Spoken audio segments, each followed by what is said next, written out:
All right. Hi, everybody. Welcome to our second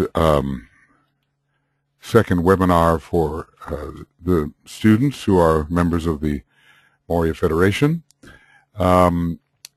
Before we begin, I'd like us to do a little bit of an alignment, and then I'll welcome you all. Probably we'll be keeping you on what we call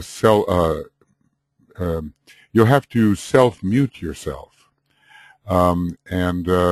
This will be, there's a little green button that allows you to do that, except when you want to ask a question, and there's a hand that you can raise as well.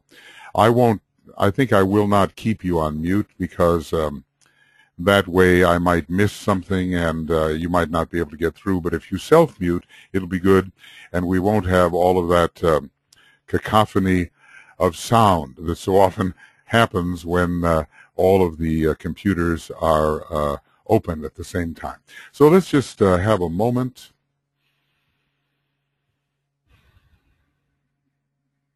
Where we realize, wherever we may be in the world, that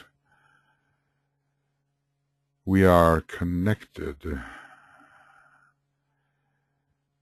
in the dimension of soul.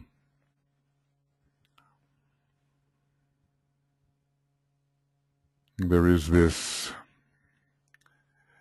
magnetic impulse between us as egos on the higher mental plane. We are united into one coherence, and this sense of unity can descend into our mind individually and into our group mind and help us to think together in the light of the soul and evoke a wise understanding of the great teaching, which presents us with a vision beyond perhaps what we could achieve normally by ourselves. The mystical vision is presented. This is the great factor that the will of the second ray creates, and we trust there will be growing illumination through our efforts. And together we will internally, silently sound along Om as a group.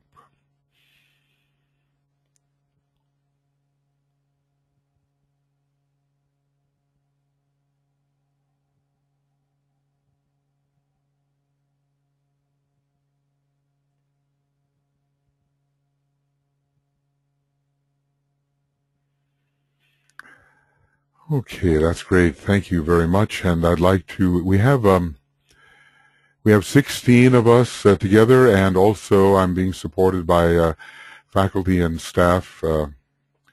Here with us also is Eva Smith and Joe Waltz and Kay Hannon, and they're backing me up and helping to locate your questions when you type them out. And like to welcome Anna. Hello, Anna. Welcome. And BL, who's on the faculty, welcome to you. And Constance Farr, welcome to you. And Deborah Trinich, welcome to you. And Francois Boulanger, welcome. And Ginny Ross. Hi, Ginny, and welcome.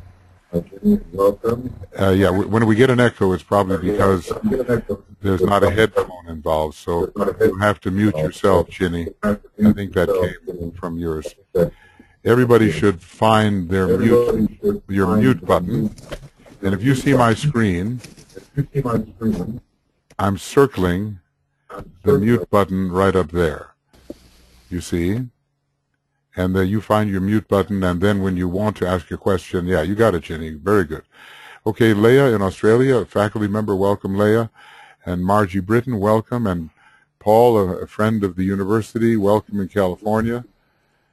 And Paul Rodriguez, welcome to you. Risa D'Angelis on the faculty, welcome to you, Risa. And let's see, okay, when you hear the echo, it's always, you know what it is. So just self-mute. And Sheila Hogue, welcome, Sheila. Sheldon Hughes, a faculty member, welcome, Sheila. And Victor, welcome to you, and thanks for all those good suggestions. We're going to do what we can about them. We just need a full-time staff to do it.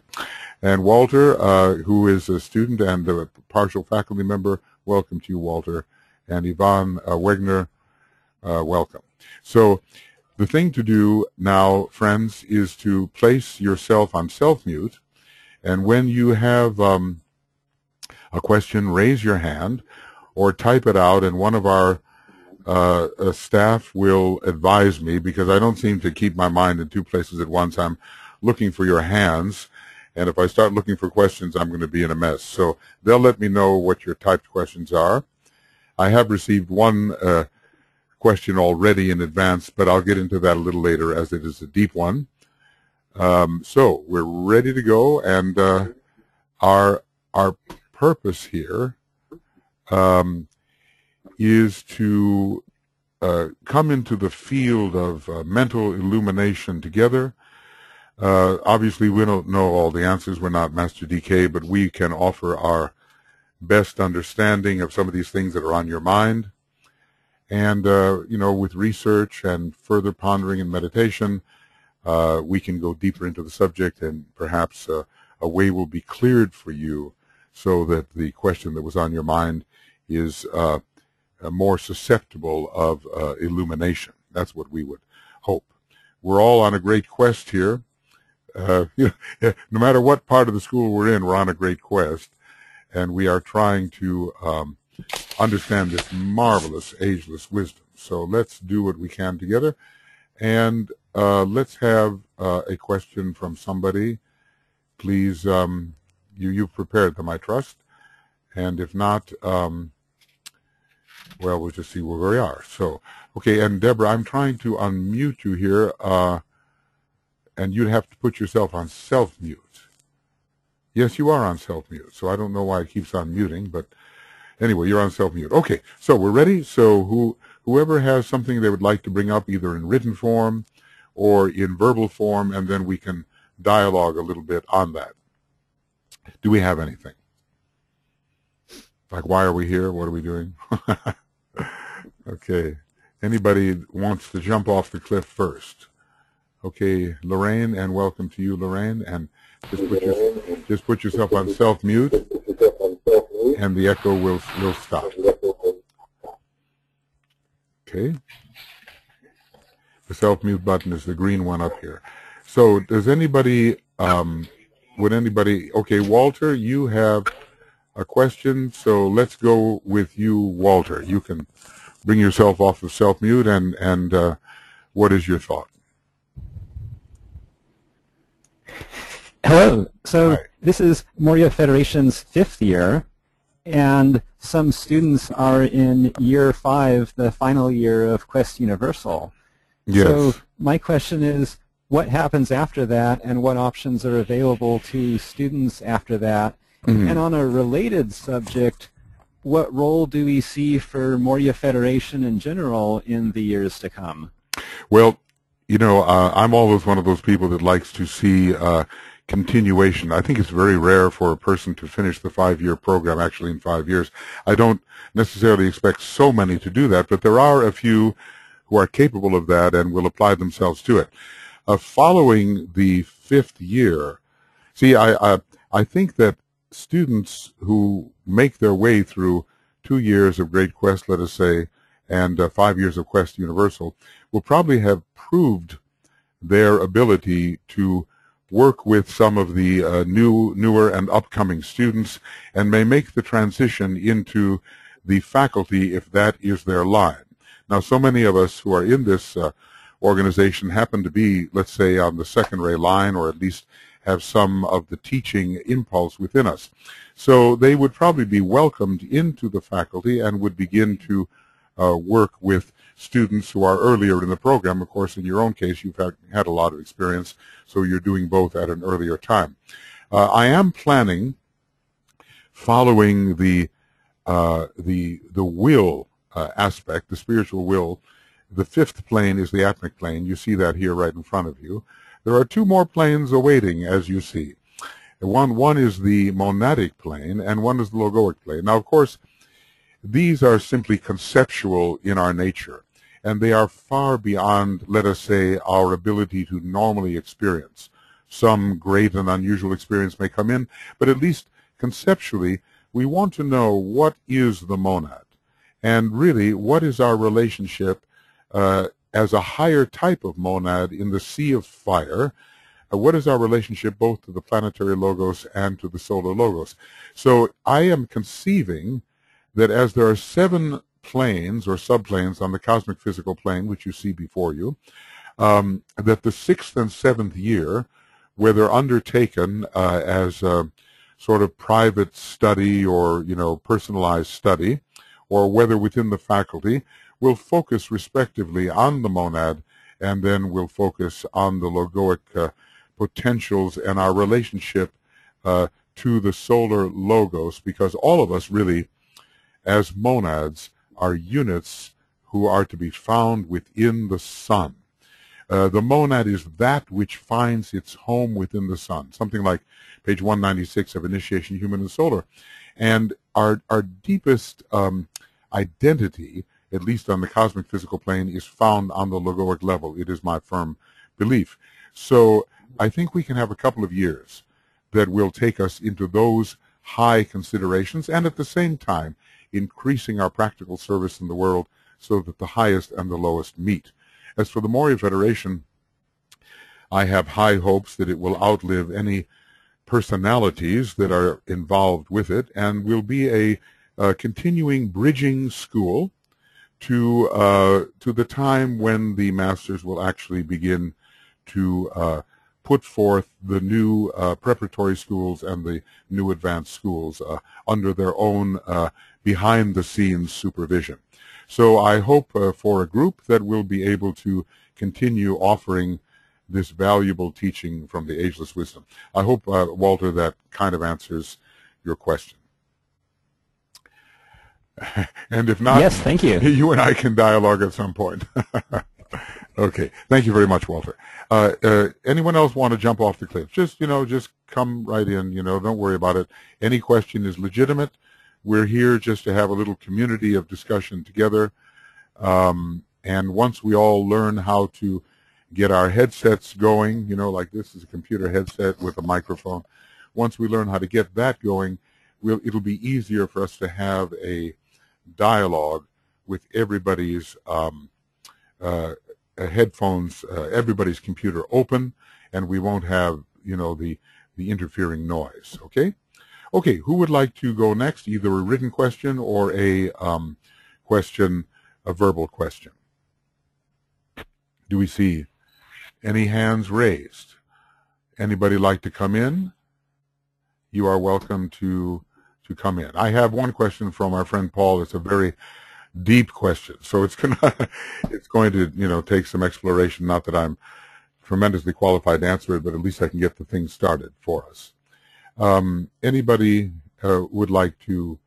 Now, of course, the idea is that before you come to a webinar like this, you actually prepare a question or two so that we can work. DK did that all the time. Some of these books that we are reading, the text in them are his answers to the questions that he asked his students to ask. Okay, we have somebody shuffling around here. Has somebody got a question? Otherwise, I go into the... okay. Anybody? All right. Maybe everybody just wants to be a fly on the wall today. Is that possible? Okay. Yvonne Wegner, yes. Unmute yourself, Yvonne. Okay, I've got Yvonne here, and then Constance will get her next. Thank you. Yvonne, you go ahead. You have your hand raised. Unmute yourself and then you can speak. I did. Very good, Yvonne. Yes. Can you hear me? You bet I can. You go ahead. Michael, I have some questions. I'm in Great Quest 1. Okay. What is your feeling on the return of the hierarchy, when that's going to be, and the return of the Christ? Okay, well, okay. I've been starting to read Externalization of the Hierarchy, but it seems sort of vague. If you have, I just wondered what your thoughts were. I think it has to be vague because it is not entirely decided. We have a discussion here in Externalization of the Hierarchy. I hope I can find that, where it says expect wave. Let's see if I can just get this correct, because this kind of tells us what we might expect.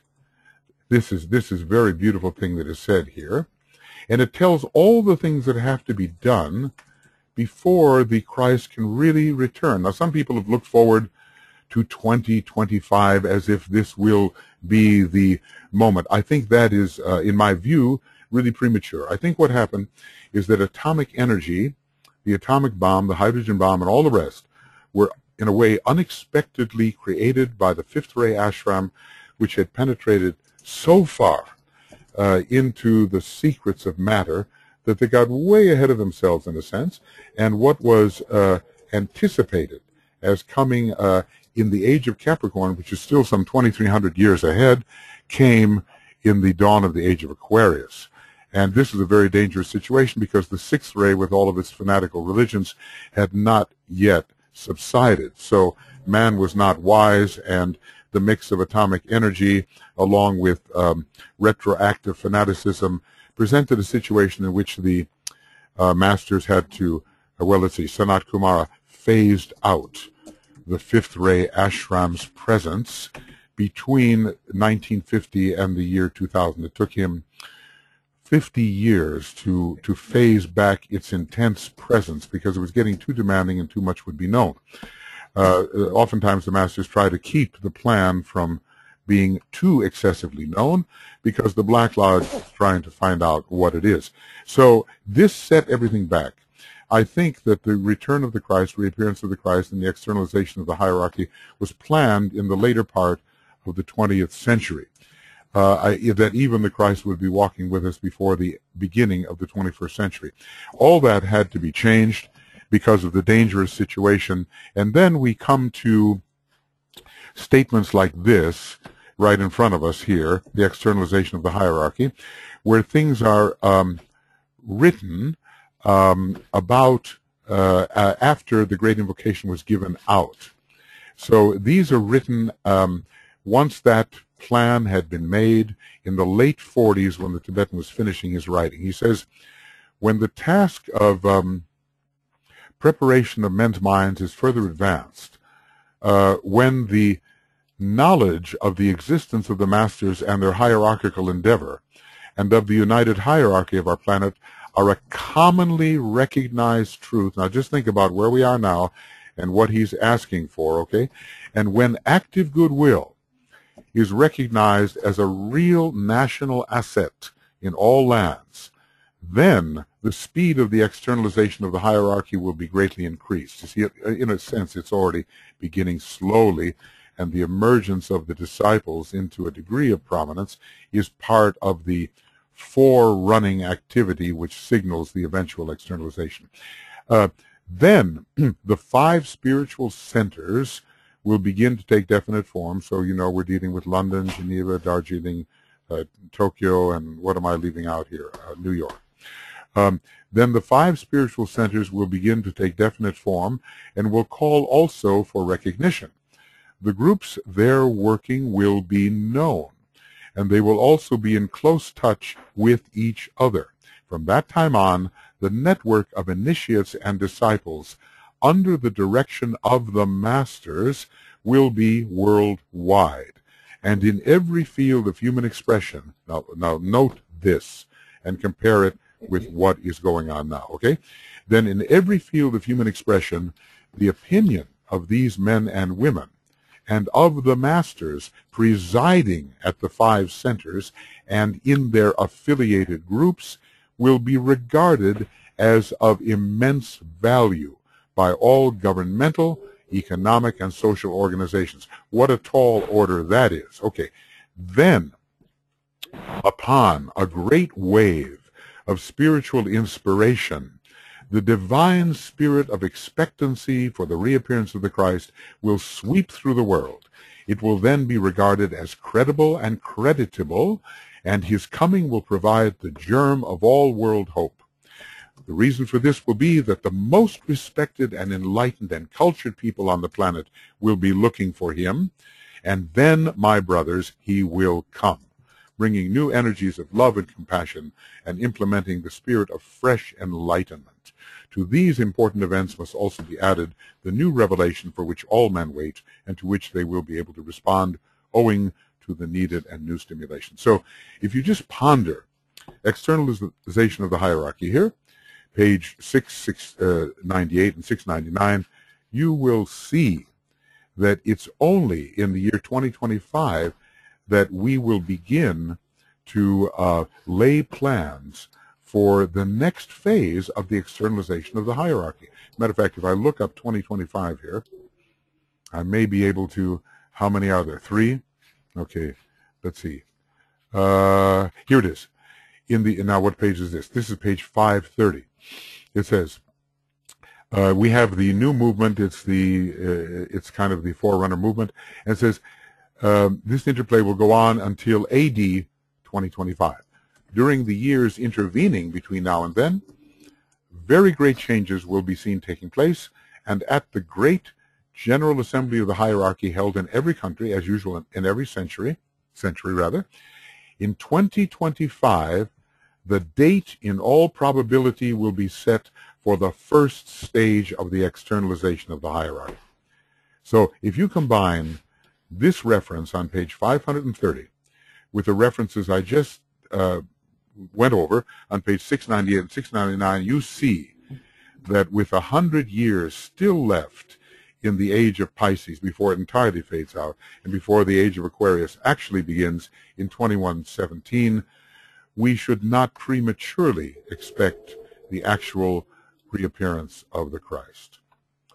First, the masters have to emerge with their initiates in the 5 centers, be recognized by all the governments, and be in communication with each other, and have the noblest and the best looking to them for wise statement, and only then can the Christ reappear. I hope that sets things in the proper context, Yvonne.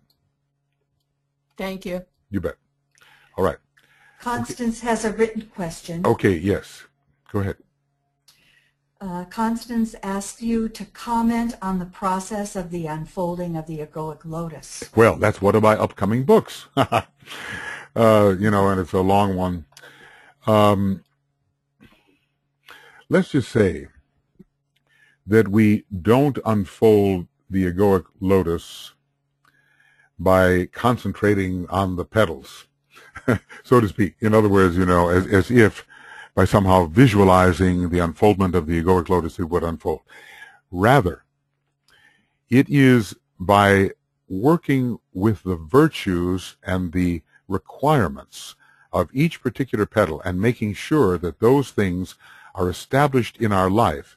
By that means, we unfold the egoic lotus. Now, if I went to a treatise on cosmic fire somewhere around page 532 or so, somewhere in there, or maybe a little later. Here it is.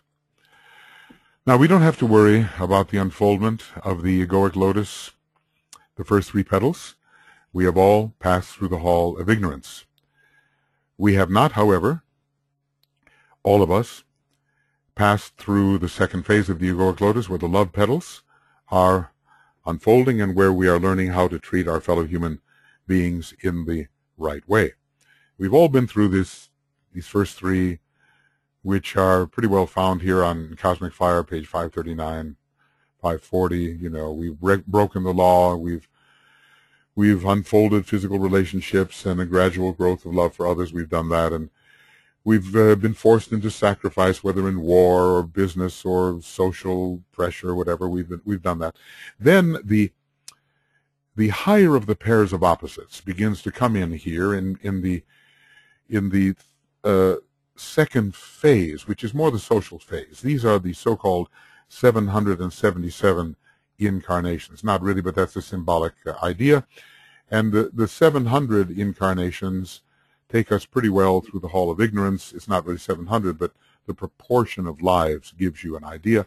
Then come the 70 incarnations, which apply to the first part of the unfoldment of the love petals, sort of up to the middle of the fifth petal. Then come the 7 incarnations, which take us onto the probationary path, and from the unfoldment of the middle of the fifth petal to the full, work within the fifth petal and maybe work within the sixth, the 7 incarnations, 700 plus 70 plus 7. Once we get into petals number 7, 8, and 9, these are petals that are actually, shall we say, touched by Sanat Kumara. And, if I'm going to really get into this, I ought to do it the right way, shouldn't I? Okay. Let's see, I'm not sure. I have some really good pictures. My wife actually made a wonderful picture, but I think I can't get into it right now, so I'm going to have to do it in a different way. I'm going to have to do it in this way. Let's see. Okay, preview, and we'll do it this way. Might as well have it in front of us. There it is. Okay, so we have the egoic lotus, so to speak, in front of us here, and with the different colors and so forth. And now I'm talking about the unfoldment of the 70 and the 7 incarnations with petal number 5, number 4, 5, and 6, and the higher of the pairs of opposites, which is the soul, begins faintly to come in. Now, the thing you have to keep in mind is when you have completely unfolded the fifth petal, you have the first initiation. When you have completely unfolded the sixth petal, you have the second initiation. When you have completely unfolded petal number 7, 8, and 9, you have the third initiation. When petal 5 is unfolding and coming to completion, the Lord of the world, not Lord of the world, but the Christ, is by his own means stimulating petal number 7 in the initiation ceremony. So petal number 7 is not completely unfolded when petal 5 is completely unfolded, but it is being stimulated, and that is what DK calls, I tell you, that's why I have to write a book about this stuff, okay? It's coming. He's calling this the period wherein man consciously utilizes all that he has gained or is gaining under the law for the definite benefit of humanity. That is what the fifth petal fully unfolded, but the seventh petal will give us that when it is fully unfolded, but it's not going to be fully unfolded until the third initiation, but it is at least partially unfolded. Then when the second initiation is in process, the eighth petal is receiving stimulation by the Christ, and the sixth petal fully unfolds. But the eighth petal is not yet fully unfolded until the third degree. Finally, and let's see what he says about the eighth petal. He says, this is what you're developing here. Through the conscious, steady application of all the powers of the soul to the service of humanity, with no thought of return, nor any desire for reward for the immense sacrifice involved. So that's a tall order, isn't it? It's a very scorpionic petal. I've worked out the astrology, or at least I think a pretty good theory for the astrology on all of these different petals. And this is in my book. And, well, BL here on the faculty has been trying to help me organize this thing. I just haven't gotten around to really writing it. But what I think I'm going to do is I'm going to do some webinar books where I'm talking through the different phases of unfoldment, much like this, so it'll be more in real time, as it were, and I intend to get on that soon. Now, when the ninth petal, or petal of sacrifice for the mental plane, is unfolded, it demonstrates as the predominant bias of the soul as seen in a series of many lives spent by the initiate prior to his final emancipation, he becomes in his own sphere, the great sacrifice. So here, when the ninth petal is being stimulated by, in this case, by the Lord of the world, or by the one initiator, by Sanat Kumara, in his own way, however he does that, then petals 7, 8, and 9 fully unfold all together, and we have the third degree initiate. Now, where most of us are working, where most of Master DK's students were working, they were working at the full unfoldment of the sixth petal to give them the second initiation. So, therefore, development was going on in the eighth petal of sacrifice, which I feel is in many ways connected with the planet Scorpio, with the sign Scorpio, and also I believe with, let's see, how do we do it? I do it with fire signs. I do water signs. Yeah, I do it this way. I do it many ways. Okay, third ray out of control here, but anyway, the sort of Aries, Taurus. This is the easy way. Gemini, I'm pointing here to the third. Cancer to the fourth. Leo to the fifth. Virgo to the sixth, another sacrifice petal. Libra to the seventh with its third ray, connecting here with the use of all knowledge, and Scorpio for that eighth petal, the sign of discipleship. And real discipleship in many ways is beginning as we approach the second initiation, when we become truly accepted disciples. So when we get that feeling of sacrifice, most of, and really carry it out, most of DK students were working right over here in petal number 6, unfolding it fully, because they were working on sacrifice in petal number 8. And maybe a few of them had gone beyond that and were working on the third initiation, but the great majority had not yet taken the second initiation, and he was trying to help them do that, and it did represent a rather high phase, the second initiation does. So look, you know, it's a big subject. It's a subject that I'm passionate about. I love it. And what I would say to do is turn to the book, turn to the book in Cosmic Fire and work your way through the requirements for the petals and see how you are measuring up in expressing these requirements in your life. And then also, see, so this is around page 540, 41, 42, right in there. Look in there. And then go to around page 820 of Cosmic Fire, and then he deals with the petals in yet another way. And knowledge on the physical plane, love on the physical plane, sacrifice on the physical plane, and so forth. He gives you colors. And try to meditate upon those colors from the hall of ignorance, from the hall of learning, and then finally from the hall of wisdom. And you will see yet another way to approach the egoic lotus. I think that's probably all I should say at the moment, because it's a vast subject. But excuse me, Michael. Yes. Paul Rodriguez had a follow-up question. Yes. Okay. Go ahead. Paul, can you unmute, or do you want me? I can. Well, I'd like to hear anybody who can talk. I'd like Paul? to hear if there's a real person there.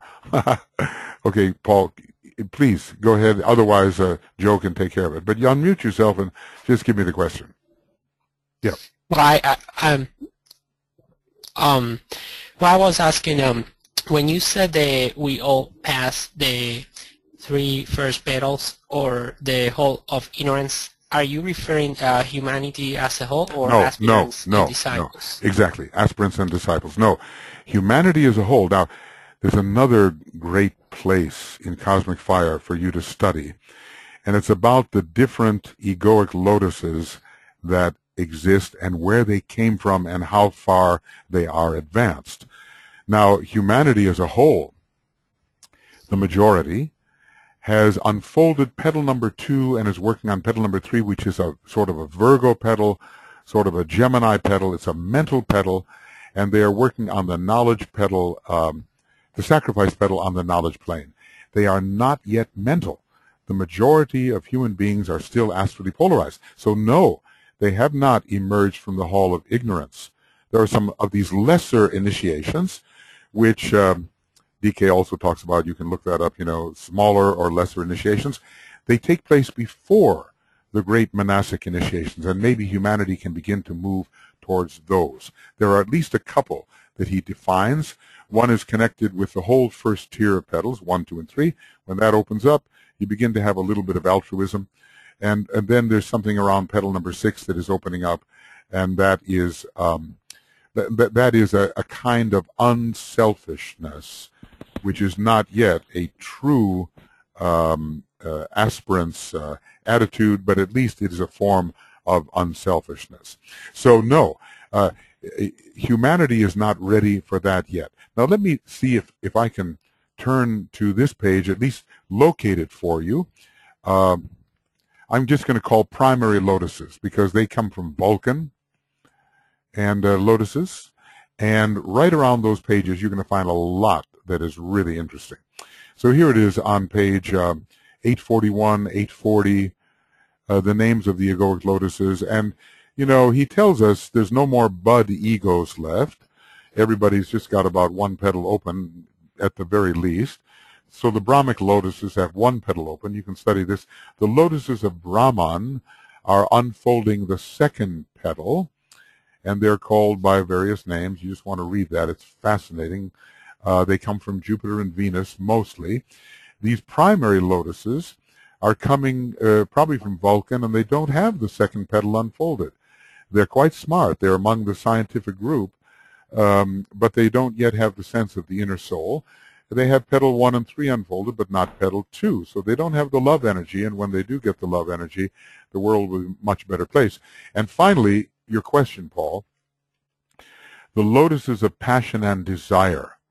That's the majority of human beings right now, and here they are described on page 842 and 843 of Cosmic Fire.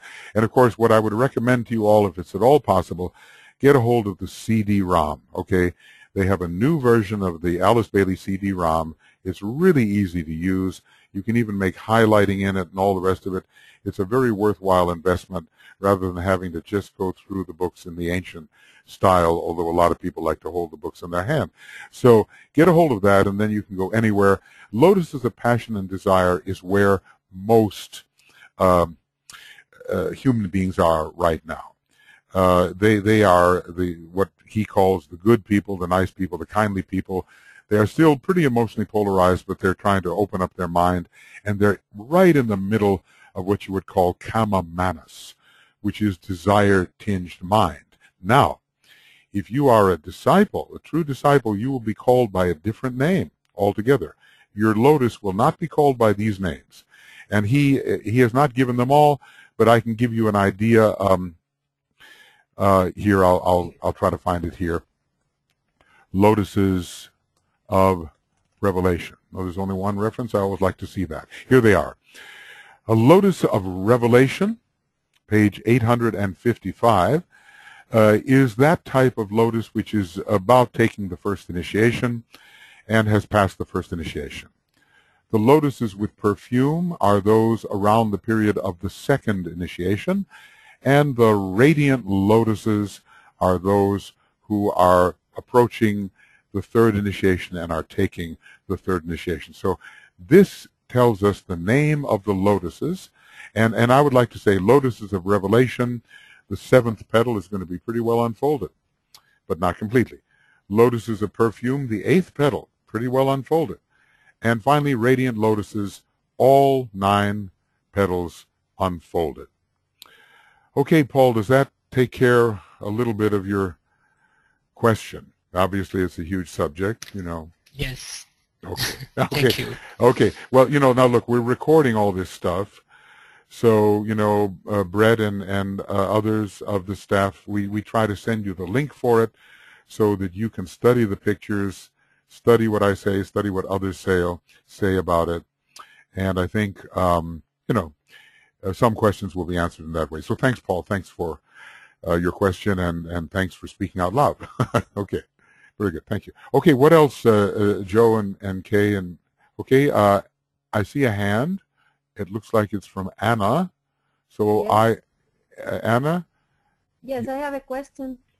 I would like to know what is if the humanity is the lotus of the passion or the desire, what is the level actually of the humanity?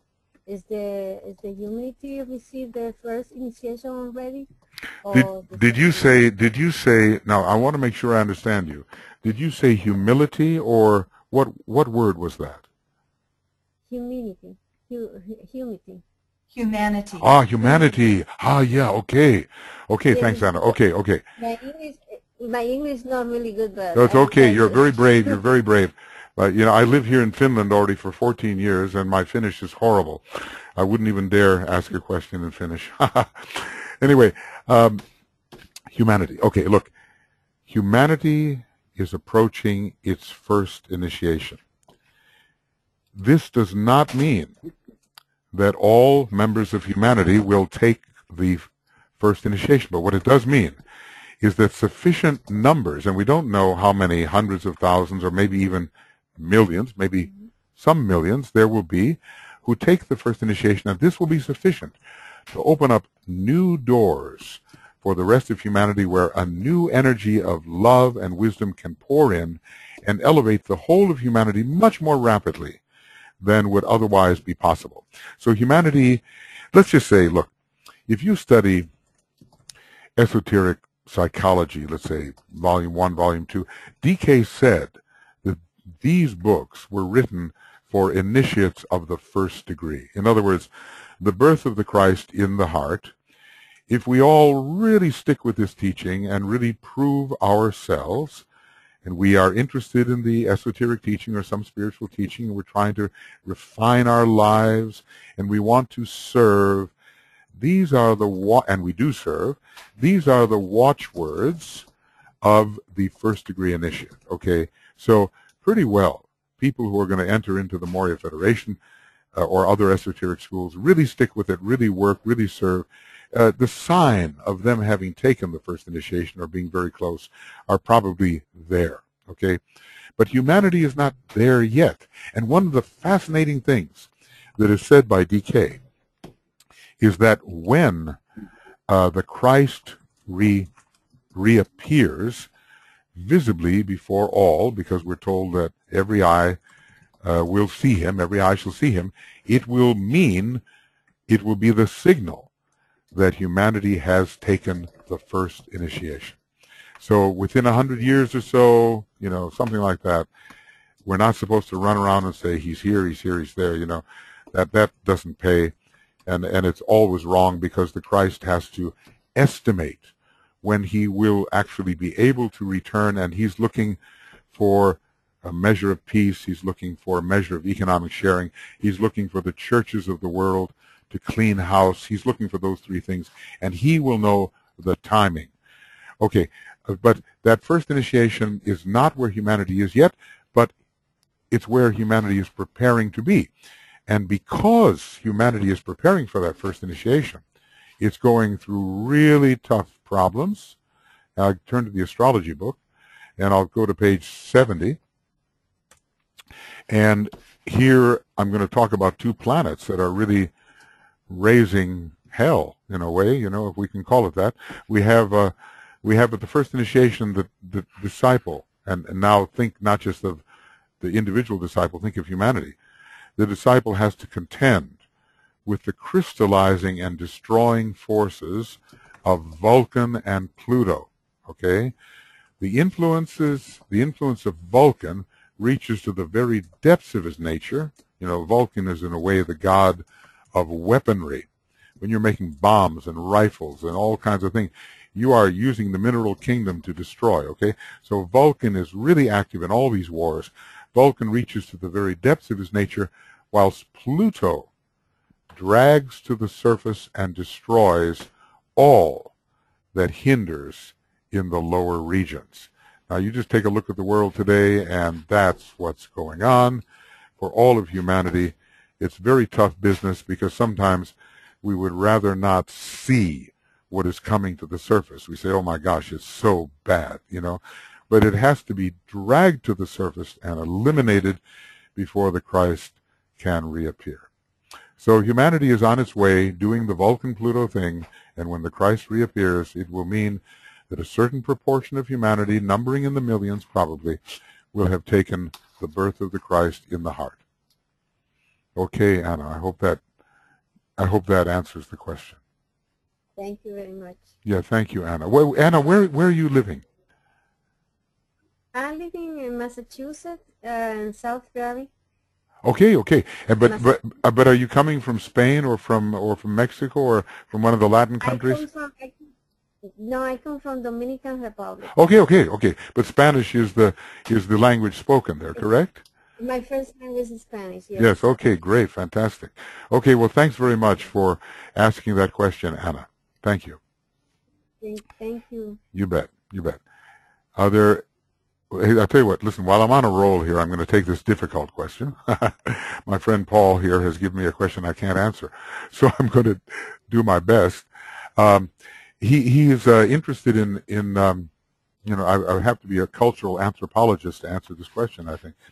The distinction between the eternal now as practiced in primal versus scriptural religions. Well, first of all, the eternal now is what we all achieve at a certain point in our development as the third initiation is approaching and beyond that point. I can think of it as being an experience that only a third degree initiate or beyond can really understand, because in order to master the eternal now and have it be a common experience in which we live, we have to master time. We have to climb the mountain of karma ruled by Saturn. We have to master Saturn. We have to understand that time is an illusion and that we are living in a world. Wait a second. Someone may have their be unmuted there. Be careful of the echo. Because I'll give you all a chance to get in on this when I wrote out a few things. So we have to master time and space, the great illusions of time and space. Now, we cannot say that primal man, opening that first petal and so forth, and his religions, which maybe are reflected in the aboriginal religions of today, ever did master the illusion of time and space. They're very much in the illusions of the lower three worlds. But what I want to say is their egos are so little developed, and time and ego go together, that the sense of ongoingness is very pronounced. The sense of duration for them is strongly pronounced. And because they can also leave the body at will, because they have the astral faculties very well developed, they can come and go just as they did in Atlantis, leaving the body. They have a sense of the different worlds, so they know that the death of the outer body is not the death of their inner psyche, of who they are. They feel they are alive in other dimensions. And they have that even better than modern Western man. We're pretty much, we're locked into this body, and we rarely have these astral experiences. So we think we are the lower ego, and when it dies, we die. So they have this sense of immortality. And early man was even able to contact his solar angel much better than many of modern people can do today. He had that, Blavatsky says, that sense of adoration for his higher ego, for the supervising solar angel. So he was able to have this sense of ongoingness, this sense of duration. His sense of cycles was not so pronounced, and he lived perhaps in the sense of the continuity of survival. So he at least had the sense of duration. Now, the eternal now, well, I don't know, in a way, when you don't have a lot of lower ego, every moment is now, because you're not having a lot of memory, you're not comparing this with that. You are, in a way, caught in the moment. Now, the ray that is perhaps best suited for realizing the eternal now is the fourth ray, which is associated with the Buddhic plane. And it's called the mountain whereon form dies. It could also be called the mountain whereon time dies, and the mountain whereon time and space dies. This fourth ray, in the moment thing, was common to early man. So he had this sense of it always being now, because he was not looking far ahead, and he was not looking back with memory. But as civilization developed, of course, he did that. But in the more primitive primal state, he was in the moment with the fourth ray because he was a member of newly emerging humanity, the fourth kingdom. Now, so that was his kind of eternal now, a much lower type of eternal now than we are looking for. We're looking for something entirely different. We have to overcome Saturn. We have to discover that time is illusory. And you know, I think we have to come to grips with infinity. Now, remember that the scriptural religions, even those are written mostly for aspirants, DK tells us. They're not really written for disciples. Maybe some of the religions of the Vedas and the Upanishads, they have a much greater sense of the one and only identity. But if we're talking about Hebrew, Christian, Islamic, you know, those religions are still caught very much in Saturn because they're so connected with the third ray. So modern man, born in those religions, either has to say, well, the eternal now is part of God's mysteries, you know, so we can't understand that, but for God 1,000 ages in his sight is like an evening gone. You know, there's an old hymn about that, and for God the past, present, and future all come together, and we can't understand that. So that's one way of dealing with it. It's always now for God. But if the philosopher in you emerges, you're going to want to think about that. And, you know, if you're modern man, the disciple, you want to solve that. And the way to solve it, I think, is to prove that no matter how long a duration of time you have, whether it's a billion years or a trillion or a quadrillion or a sextillion or a Google years or a Googleplex years, those are actual numbers, you know, that they are all, when compared to eternal duration, they're nothing. They all collapse. Time completely collapses when compared to infinity. And I think this is the way to get into the eternal now. And you begin to realize that you've always been doing what you've always been the one being who is forever, eternally in the state of isness, in the state of being, or in the state of beingness. We are overcoming the lower ego and its experience of time, and we identify differently. If we can identify not as any form, but reach into the deep recesses of our nature and find the spot that just is. And if we stay in this isness, we realize that time and form agree. When form changes, time changes. When time changes, form changes. But none of that touches the is, the I that ever is. Now that is an act of identification which only modern man, the disciple, the initiate, can actually do. So what you got to do is get rid of your identification with form. Yes, you can handle form. Yes, you can handle change. Yes, you can work practically in the world, but you are in the world and yet not of it. And then it is possible to collapse time and realize that in the infinite universes which have already been and will be, none of that ever touches the changeless you. What you do is you study the first three fundamentals of the secret doctrine, and the very first fundamental is there is a boundless, immutable principle. That boundless, immutable principle is you, the self, pure beingness, and no universe that ever happens touches you. Now, when you start to get into that state and you realize that you've been doing it forever, which is a problem in itself philosophically, but don't worry about it. You've been doing it forever. You will be doing it forever. A whole different relationship to time develops, and you begin to realize that the only moment that has ever been is now.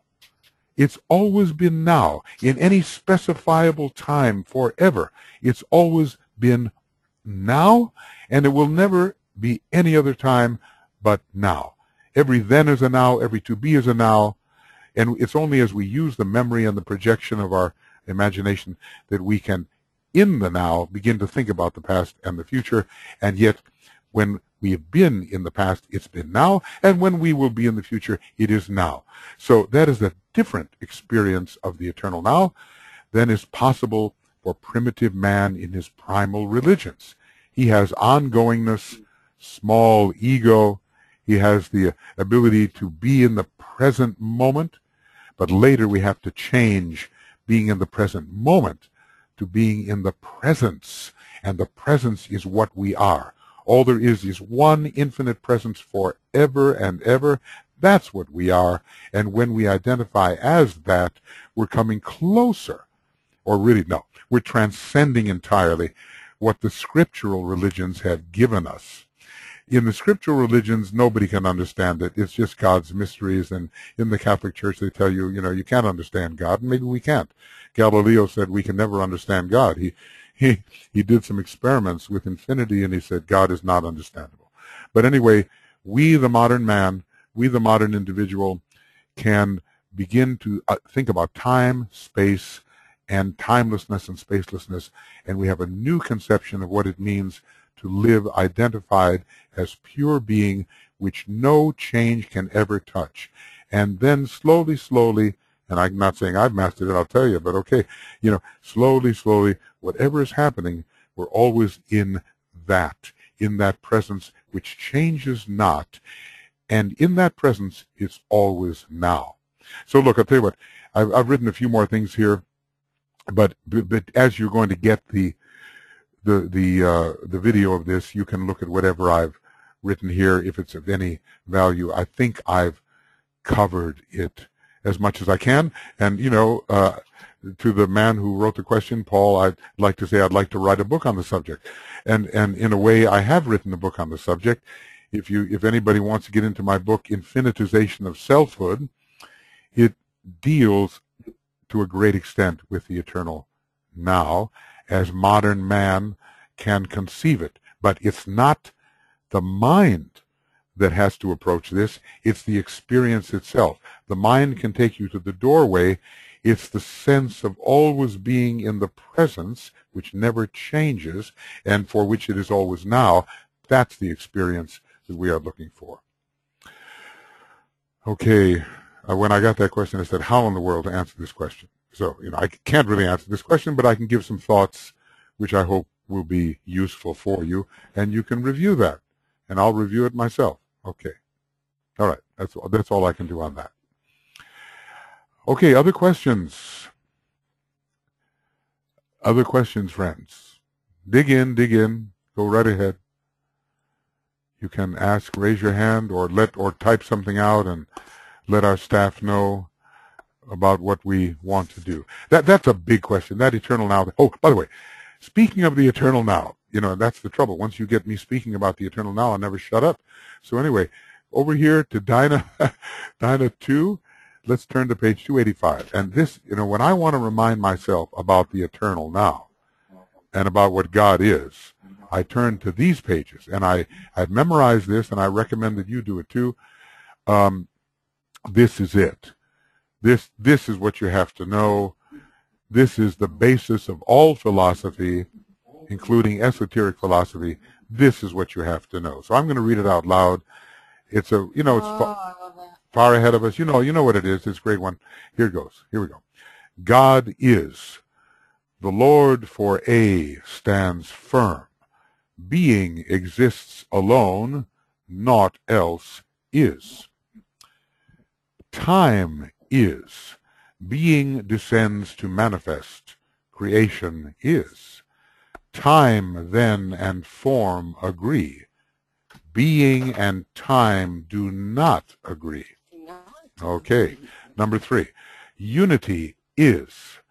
The one between comes forth and knows both time and God. But time destroys the middle one, and only being is. Number 4. Space is. Time and space reverberate and hide the one who stands behind. Pure being is. Unknown and unafraid, untouched, for A unchanged. Number 5. God is. Time, space, the middle one, with form and process go, and yet for A remain. Pure reason then suffices. And finally, 6, being cries forth and says, we don't know. Death crumbles all.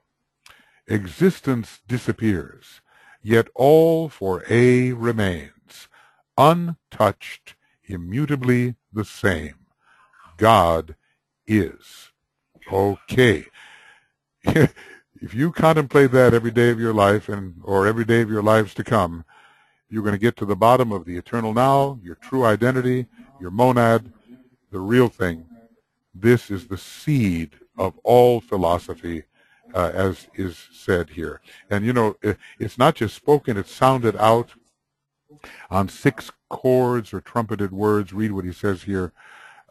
Each phrase has its own symbol, and DK translates this for us. He's just given us a paraphrase of it. And 6 trumpeted words are how they come forth. Fantastic. I love this. And for Paul's question, that's where to go when we're dealing with these matters. Okay.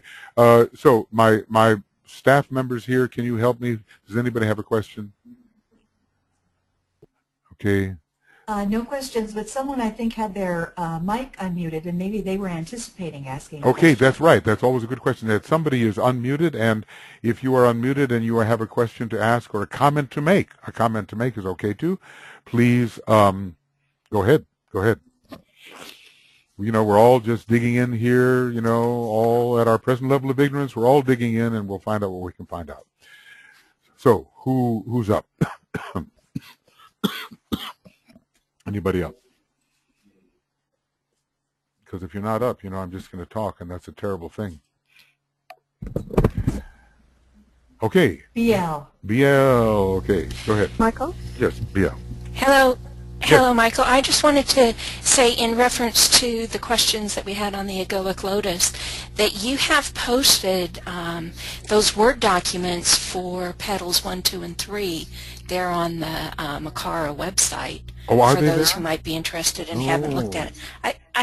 I think so. I'm pretty sure they're still there. Okay, well, that'd be great. Remember when you posted those? No, I forget all that stuff, but I'll tell you what, I really appreciate your offer to help me on all this, and I do intend to move forward on this. This is almost a promise. So, you know, because petals 1, 2, and 3 give the kind of the idea of how it works, but of course, people like ourselves are really interested in petal 5, 6, and 7, and 8. Those are the petals where we are concentrating, and I have to write something here, but thanks for that. Yeah, try the Makara website and see if we have it. And I know we have it on the Morya Federation site, but it may be in the faculty area. That is possible, BL, perhaps. And if it is in the faculty area and you can find it there, I would appreciate pulling it out and maybe making it more available to the students, if that's possible. We can look into it. Well, I think it is. I'll look and double check, but I think it is there on the Thank you so much. Makara website. Thank you so much. And we can put a note to that effect for the students. And then I'll go ahead. I've decided I don't have enough time to write what I want to write, but I will talk it, you know, and I'll make some webinars on the egoic lotus and try to give you as much information as I have been able to glean from studying these things. The egoic lotus is a tremendous symbol. And if we really get the idea of working within the particular petal or petals where we are focused, our progress can unfold rapidly because we will be doing the things we have to do. And the very best of all the things is to serve to the best of our ability those people whom we are to serve. This will unfold things faster than anything. So thank you, BL. Thank you. I did just look, and it is there, petals 1 and 2, on the Makara website. Okay, and petal 3 should be there too, because I did write on petal 3. So let's see if it's not there, but maybe it can be posted, because I do remember that you wrote on that. Yeah, and it'll probably be in the faculty area. Yeah, in the faculty area. Thank you very much for that suggestion. I appreciate that. Okay, friends, come on, dig in. We still have a little bit of time. Be brave. Anything, any comments you want to make, any statements you want to make, just come forward. You are studying a great teaching. You know, the old story is, I don't know how true it is, but back in 1725 or so, Master DK Master Morya, Master KH got together and they went before the hierarchy and they said, look, we want to bring the ageless wisdom closer to humanity. We want the humanity to be able to absorb the ageless wisdom. We want to give it to them directly. And many in the hierarchy said, no, humanity's not ready. We don't agree. But somehow the Lord of the world, Sanat Kumara, gave permission to these, of course, he wasn't a master yet by that time, but certainly Master M and Master KH were masters, and DK was, a high initiate. Permission was given. And as a result of that, the great search went on. And that search led to Helena Blavatsky, who was became a prominent medium and through whom I think a number of the masters spoke. And through that first installment, the Theosophical Society came out, Isis Unveiled, The Secret Doctrine, many other important theosophical writings, and the Alice Bailey books emerged. And in the year 2025 and following, still more along the line of astrology and the teaching that we've been given will be emerging, and I would say not until then, I would say, although, we're doing our best to chew on what we've been given, to assimilate it, to absorb it, and boy, our work is cut out for us right there. We don't need a whole bunch of new stuff right now, besides it's not real. It's just what people can think. And we do need these thinkers who write in relation to the teaching. But the Master is not speaking again until 2025 and after, so let us assimilate. We have a tremendous teaching we've been given. It's going to take us a lifetime, 5 lifetimes, 10 lifetimes, doesn't make any difference. How long do you plan to live during the Aquarian age? How many incarnations will you have? 20? Whatever. So we get to work, and we start in the area of light that we have. It may seem like a small area. It's always a small area. The area of light that our planetary logos has is a small area. The area of light our solar logos has, there are beings to whom our solar logos is as a crystal. We've been told that, wow, our solar logos is like a crystal compared to, I suppose, what type of being? A galactic being? It's right in there. Just look up the word crystal and you'll see there won't be many references, and you'll see that comparison being made. So whatever sphere of light we're working in, it's always small. We don't have to ever be ashamed of it or say, oh, I don't know very much. It's going to expand until it's the full sphere of light possible within the universal logos. It's coming. It's going to take how many gazillions of years, I don't know. And then how many times we've been doing this?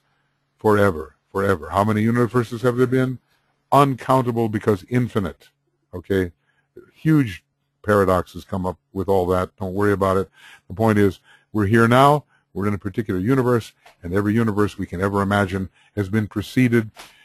The entire universal knowledge will be ours one day, because that's the being we are. We are that universal being in many, many different parts, and it will come. So wherever you find yourself, knowing whatever you think you know or don't know, don't worry about it. Get right in there and learn more. Live, love, and learn. Start with the learning. The loving comes. The living is the livingness. It comes. The 3 aspects of divinity will be mastered, and you will progress. Just be patient, like I'm not. Well, be patient, and it will all work out, because you have forever and you've had forever. So, it's forever. And we just learn and we enjoy it, because it's an amazing universe we're living in, and we made it. We, the universal logos, made it, so we've become it. So we have to enjoy our own being, our own dance, our own play. We have to enjoy it. Yeah, so what am I saying? I'm saying ask questions. That's what I'm saying. Don't be afraid of it. You made it. Yeah. Well, who made it? Yeah, I mean, really, who made it? Well, and even the word made is not a good word, because the word should be become. The universal logos has become his universe. And even more than that, the great non-being, beingness, or the one and only principle has become every universe. There's no distinction from that which is real and that which is apparently unreal, because the real has become the apparently unreal. We are every little thing, we are that. And those are those synthetic realizations that we want to have and we will have as we progress in this work. questions? Michael, Sheila has her hand up. Okay, thank you for alerting me. Okay, Sheila, yes. Go ahead, Sheila. Hi, Michael. Hi, Sheila. The question I have, in listening to the information on the lotus petals, I was thinking about the transition from the mystical state to the occult state. Yep. And Yeah. wondered if you could speak to that. Yeah, maybe I can. Well, because we're all in that. You know, we've all been the mystics, and there's been a big six-ray age that we've all had. And I would say that the power of mind begins to focus in the fifth petal. The fifth principle is mind. In the fifth petal, you can become, something of the egocentrist. The world can revolve around you. That's the early phase. You can become the aspirant, abandoning that egoistic phase, and you can become also the true first-degree initiate. Now, it depends on what ray we're dealing with, because some rays tend to bring the mind in earlier than others. There's this thing called monadic rotation, and it's a 1, 2, 3 thing, and every triangle in our etheric system is involved. And so it's always easier for the mind types to develop the mental part of the triangle. Always more difficult for the love types to do that. And it's more difficult for, certain of the will types to develop love and mind types to develop love. But let's just say that the mind begins to focus in the third petal, but it doesn't focus in a way that relates to soul. In other words, the use of the mind in spirituality doesn't really start coming in until the fifth petal. Now, the sixth petal is a Virgo petal, and Virgo is ruled by Mercury, and Virgo is exalted in Mercury and rules Mercury. It's a petal in which spirituality and mind can begin to be united. By the time we get into the seventh petal, it's connected with Libra and the third ray. So once we're into the touching of the seventh, eighth, and ninth petal, the mind has already developed beyond the strictly mystical stage. We know that the path of aspiration is ruled by rays 6 and 4. The path of discipleship or accepted discipleship, interestingly, by ray 3 and 5. So we have here the fifth petal for ray 5. We have the sixth petal involving Mercury, which has a very strong ray 5 and ray 3 component. We have the seventh petal, which is the use of all knowledge for service. It's a knowledge petal on sacrifice. So I would say that once we really start, depending on our rays, that once we really start to approach the first initiation, the mind becomes more focused. You still have many mystics who are kind of first-degree initiates, depending upon the ray. But when you approach the second degree, the throat center really has to become very powerful. And spiritual mind, and how does he put it? 2 factors for the second initiation. I think one is, well, they both have to do with spiritual intelligence and the use of mind for the second initiation. By then, you really have to have it.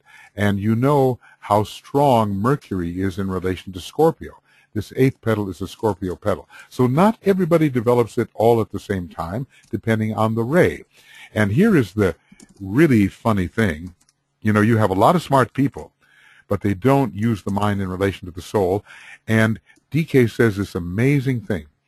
He says mental polarization is not developed until the midway point between the second and third initiation. Now think about that, mental polarization. So what I think he means is the higher mind coming in a more occult sense. But look, Sheila, this thing continues because even Master Jesus and Master Serapis, they have to go to Sirius to develop Manus. Think of it. They are sort of fourth ray monads, sixth ray monads, at least in their minor monadic ray. They have to go to Sirius to get the full dose of Manus.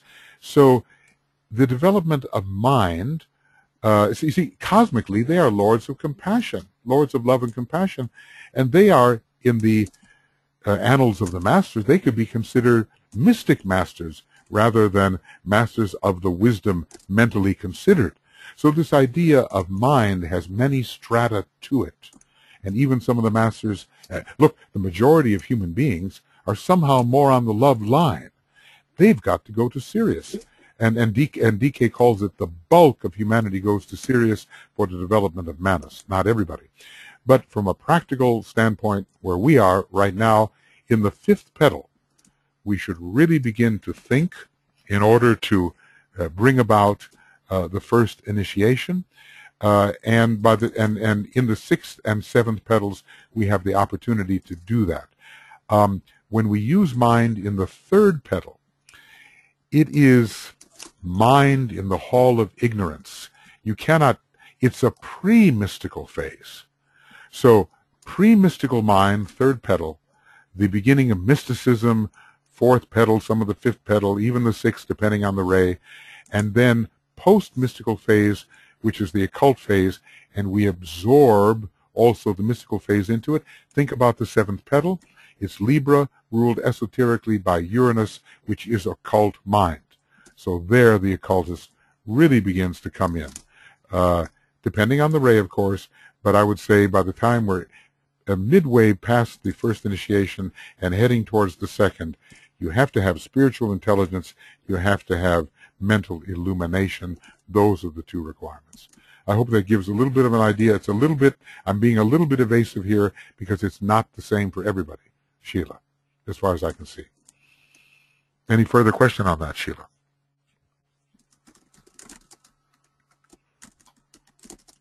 Okay. Well, I was wondering, does the process for moving through that mystical into the occult mind, is that the same process for the bulk of humanity as well? Well, they're not there yet even. They're not even integrated personalities. They're not even mental beings. And they're certainly not mystics. But when it comes... Right. But does everybody go that way eventually? Well, you know, not everybody goes on the path of initiation. But the egoic lotus does unfold for all human beings, and some reflection of that stage will be with us when we enter the fifth round, okay? The fifth chain round. You know what I mean by that? Let me see if I can find this thing. Okay, I found Alice Bailey. All right, there we go. Okay, so here is the Earth scheme, and we're in round number 4 in this fourth chain.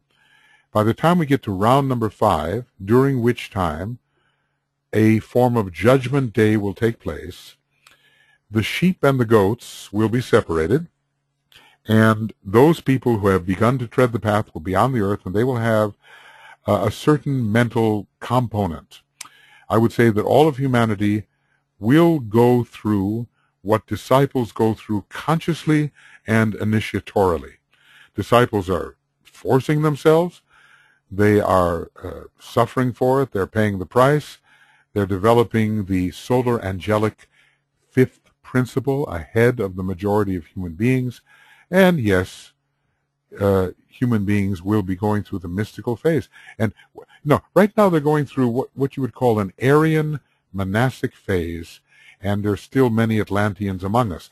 Now just imagine, the sixth root race is about to begin another, I don't know, maybe it's going to last 10 million years, and I'd say by the time we already the sixth sub-race of the fifth root race is being developed in anticipation of that sixth root race happening. In another 2,000 years, I think we're going to see the first part of the sixth root race developing. What an opportunity for mysticism. Think of it. For the majority of human beings, the number 6 will be prominent. Venus will be prominent. Neptune will be prominent. They're going to go through that, having developed Manas at this point during the Aryan age. So my quick answer on this is yes, everybody goes through it, but disciples go through it consciously on the path of discipleship and the path of initiation. Anyway, where are we and what are we doing? By now, we had better be using occult mind a little, and if we read Master DK and read him with care and attention and persistency, we're going to develop occult mind. And we will be phased out of the mystical phase. Master DK himself is a great mystic. He has huge devotion. He was known in his relationships with the masters to be the devoted one, almost too much so. So he has that built in. He's a great poet. He has all that. We need to keep those things, those gifts of Neptune, the gifts of Venus, the gifts of the sixth ray and the fourth ray and so forth. We need to keep that. And at the same time, develop acuity of mind on the path of discipleship under the third ray and the fifth ray, and we are doing that. Okay, Sheila, I hope that covers it somewhat. Any other questions, friends? I'd almost like to, if you'd all get headphones, I could unmute you all at the same time, and you could see why why it'd be great to have a headphone, you know, because then maybe we could talk to each other. So just join right in, you know, jump over the cliff. We have a few more minutes.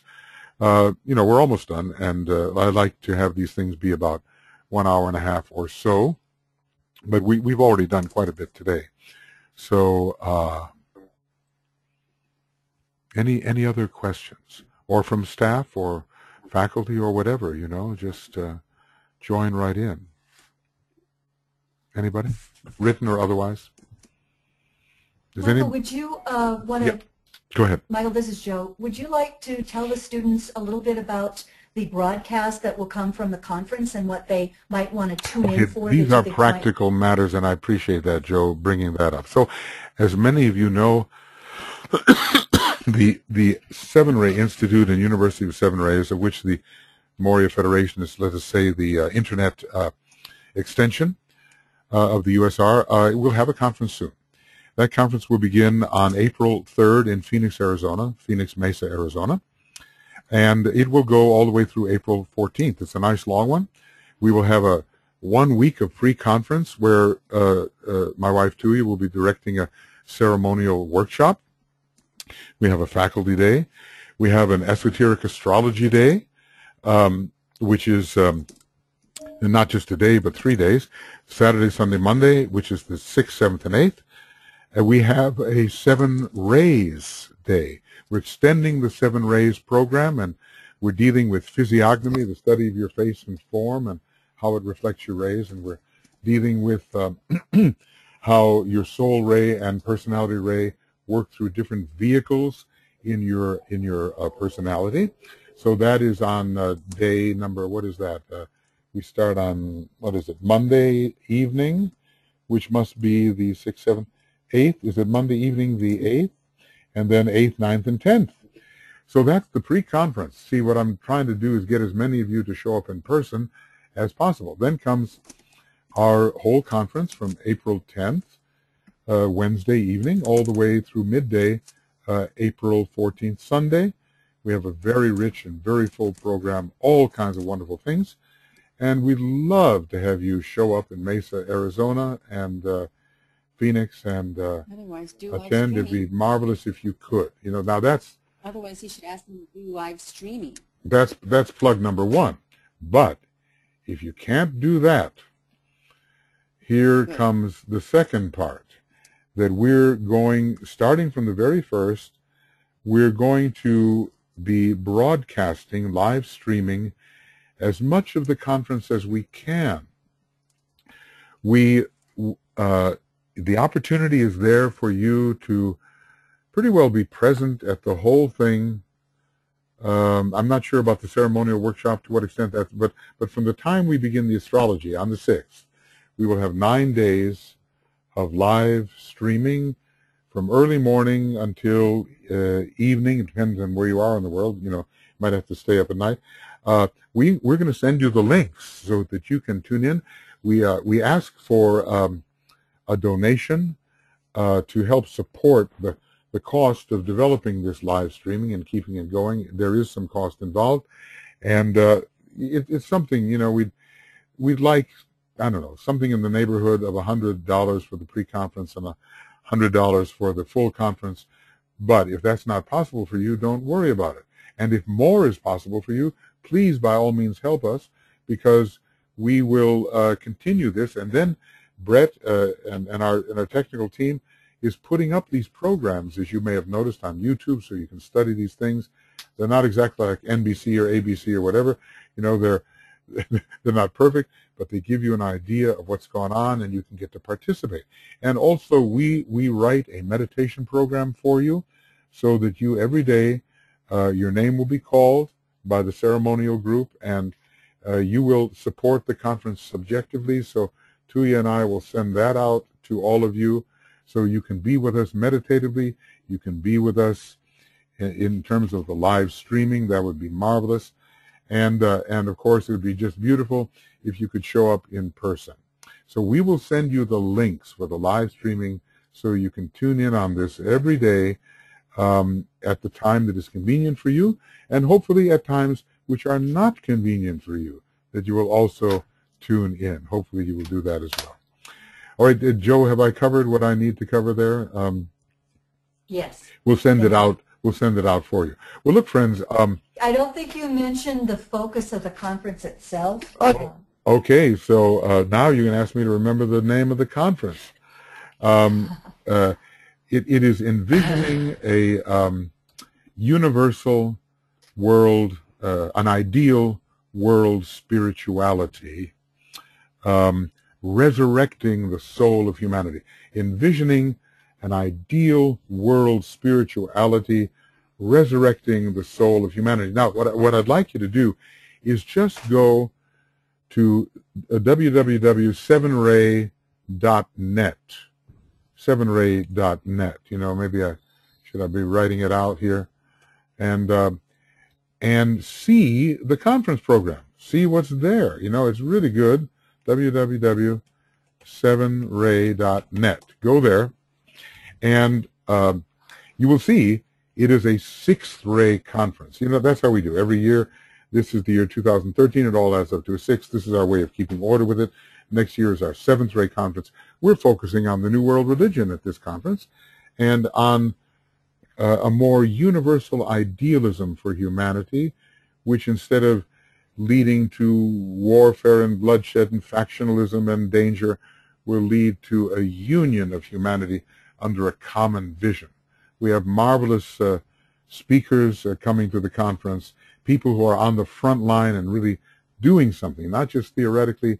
They're out there working with people and trying to clarify the vision so that peace can come. We look forward to you participating one way or another. Now, I'll tell you what I'm going to do. We're at the end, okay? But what I'd like you to do, first of all, let's all do the great invocation together. That's one thing. And then when that's finished, I'd like you all to unmute yourself, and you can all say goodbye to each other. It'll be a terrible racket, but at least we'll all show up with our voices, and that'll be a little bit of fun. So let's do the, I assume by now you have memorized the great invocation. But if you have not, I'll throw it up here on the screen.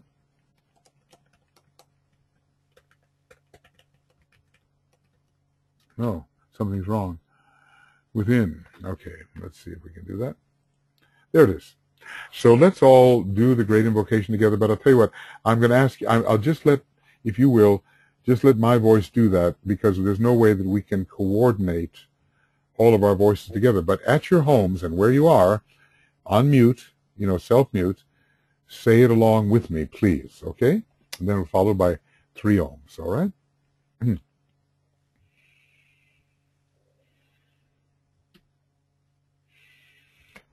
From the point of light within the mind of God, let light stream forth into the minds of men.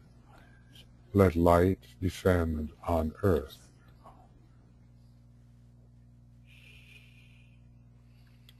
From the point of love within the heart of God, let love stream forth into the hearts of men.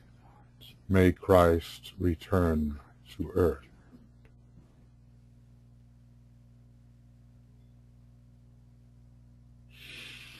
from the center where the will of God is known, let purpose guide the little wills of men, the purpose which the masters know and serve.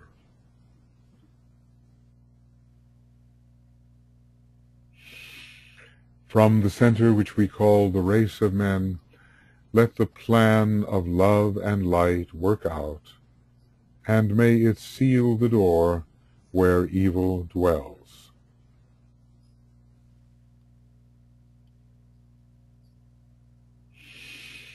Let light and love and power restore the plan on earth.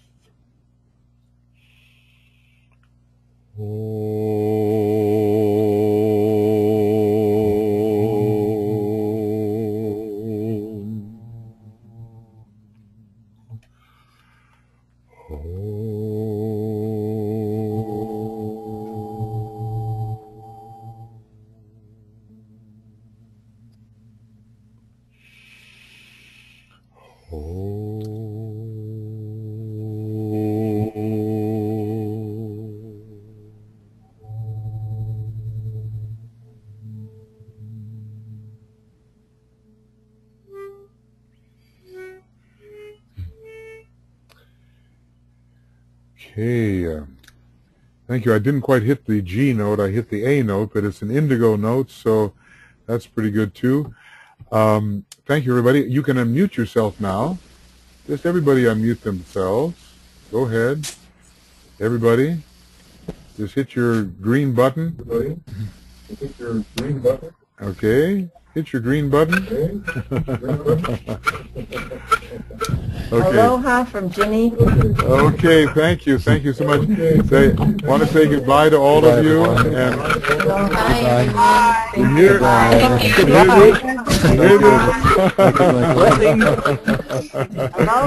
Aloha. Aloha, bye bye.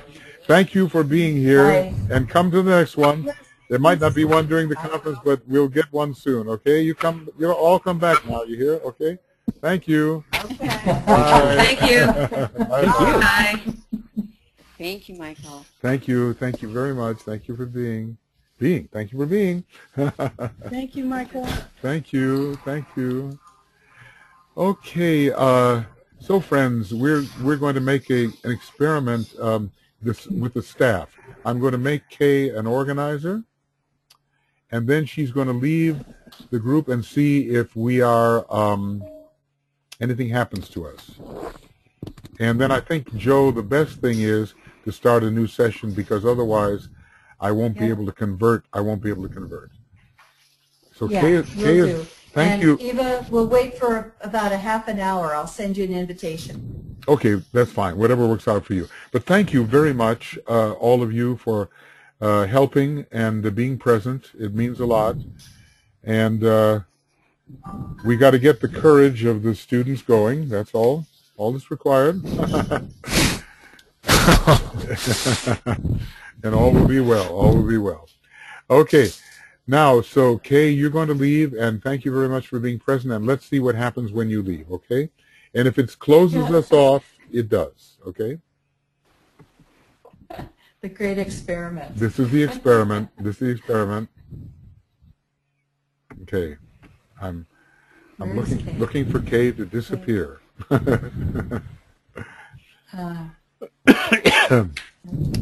Okay. Now I've got two options. Can you hear me? Yes, Kay. Michael, can you hear me? Yes, I got you. Yes. Okay, I've got two options here. It says exit, leave webinar, and exit, end webinar. So I will click on exit, leave webinar. Exactly. So you can see if you are still going. Exactly. Okay, good. Okay, very good, I'll do Kay, it and now. thank you. Right Okay, now. bye all, perhaps. Okay. Yeah, very good. Just send me a little note to say if you kept going once I logged off. Okay, maybe Joe, can you do that for Kay? Or not. Yes, very or good. Not. Yes. Or not, yeah. Okay. Yes, we'll do that. Because we'll know Okay, if it well, ends. thank you. Very good, Kay, Okay. and thanks so much. Bye. Okay, bye. Yeah. Okay, bye. Bye, Kay. I don't think we're going to end because she chose the leave. Yes, but you see, and that's the point. If she goes offline, Yeah. if she goes offline, it may be the same thing. We just don't know because we can't make her computer system suddenly, oh, wait a second, I shouldn't be recording this. This is crazy.